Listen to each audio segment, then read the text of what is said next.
নমস্কার, কেমন আছেন সবাই? শিশিলির কুকিং হাউস আপনাদের সবাইকে স্বাগত জানাই। আমি শিশিলি। আশা করছি আপনারা সকলেই ভালো আছেন। বাঙালির এটা খুব জনপ্রিয় একটি শাক। আগে প্রায়শই বাঙালি বাড়ির বাগানে এটা খুব উৎপাদন হতো।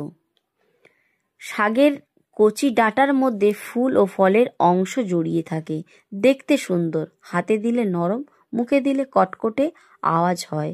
নাম পুঁইপিটুলি, পুঁইমিটুলি বা পুঁইমেচড়ি। এটা কিন্তু আমার বাগানের না, বাজার থেকে কেনা। তাহলে চলুন আজকে পুঁইমেচড়ি রান্না করব। পুঁইমেচড়ি নিয়েছি, বেগুন, শুকনো লঙ্কা, বড়ি আর পেঁয়াজ নিয়েছি। শিলের মধ্যে সর্ষে আর জিরে বেটে নিচ্ছি। সর্ষে জিরে বাটা হয়ে গেছে, এরপর তুলে নিচ্ছি। তুলে নেওয়ার পর গ্যাস চালিয়ে কড়াই বসিয়ে দিয়েছি। কড়াইটা গরম হয়ে গেছে, সর্ষের তেল দিয়ে দিলাম। সর্ষের তেল গরম হয়ে গেছে, শুকনো লঙ্কা ভালো করে ভেজে নিয়ে তুলে নিলাম।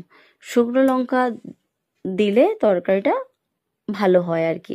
আমি কিন্তু লঙ্কা বাটলাম না, শুকনো লঙ্কা ভেজে নিয়েছি। এরপর কি করছি, আমারই হাতে বানানো বড়ি, বিউলির ডালের বড়ি ভেজে তুলে নিলাম।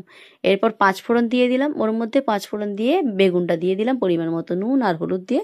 এরপর এটাকে কষাতে থাকবো। একটু ভাজা ভাজা মতো যখন হয়ে যাবে, এর মধ্যে সামান্য চিনি দিয়ে দেবো।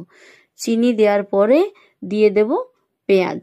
পেঁয়াজটা বেশ অনেকটা দিয়েছি, 2টো পেঁয়াজ কেটে নিয়েছিলাম, ওটার মধ্যে 2টো পেঁয়াজ কুচি দিয়ে দিয়েছি।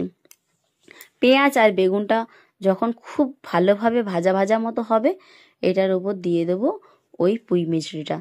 আমরা কিন্তু পুঁইমেচড়ি বলি এটাকে, আমাদের আঞ্চলিক ভাষায় এটাকে পুঁইমেচড়ি বলি। এর নাম পুঁইমিটুলি, পুঁইমিটুলি, পুঁইপিটুলি, যে নামে বলুক না কেন, আমরা কিন্তু এটাকে পুঁইমেচড়ি নামেই চিহ্নিত করেছি আমাদের আঞ্চলিক ভাষায় এটা।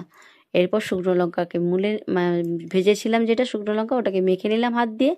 এরপর বড়িটাকে এইভাবে হাত দিয়ে গুঁড়ো গুঁড়ো গুঁড়ো করে নিচ্ছি। এর ওপর কী করবো, এই কষাতে কষাতে যখন মিষ্টিটা যখন একটু নেতিয়ে যাবে, ওর ওপর দিয়ে দেবো এই ভেঙে রাখা বড়ি, আর দিয়ে দিলাম ভেজে রাখা লঙ্কা, শুকনো লঙ্কা দিয়ে। এটা কিন্তু ঢেকে ঢেকে রান্না করলে খুব ভালো হয়। এর ওপর দিয়ে দিলাম বেটে রাখা মশলা, সামান্য বাটি ধোয়া জল এটার মধ্যে দিয়ে দিলাম, দিয়ে কষাতে থাকবো। এটা ঢেকে ঢেকে, বারে বারে বলছে, এটা ঢেকে ঢেকে রান্নাটা করলে সুসিদ্ধ হয় আর কি। এটা খেতে খুব ভালো লাগে। আর এই পুঁই শাকের মিটুলি বা পুঁই মেচড়ি নিজস্ব স্বাদের জন্য বাঙালিদের মনে একটা সুন্দর জায়গা করে নিয়েছে। পুঁই মেচড়ির তরকারি তো হয়েই গেল, এরপর ভাতের সাথে পরিবেশন করার পালা। পুরো রেসিপিটা তো দেখলেন, ভালো যদি লাগে নিশ্চয়ই লাইক, শেয়ার, কমেন্ট করতে ভুলবেন না। দেখা হচ্ছে পরের একটি ভিডিওতে। টাটা।